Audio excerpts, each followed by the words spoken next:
आज आमे पक्षी मानक नाम जानिबा। पक्षी माने कोठी सब रुहंती कहबो तो कहलो को पक्षी सब आमे देखि चंदी काऊ बादरा सुगा आवोइची कजलपति आउ बको कोटिया बको आउ सागुना चांगला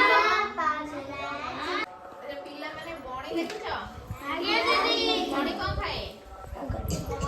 खाए पिंजुली बणी सब कोन खाए तो दाना भी खाए आउ चावल भी पोको भी खाए पोको खाए।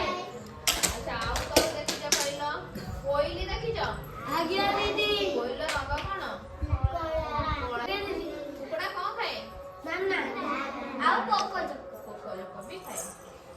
अच्छा हो ताला आज आमे पक्षी मानकर ना जानले वो पक्षी कौन खाए भी जानले दीदी ना रंग भी कौन जानले हां हो आगो वीडियो रे पचारिबी मते कहइबो दीदी होला।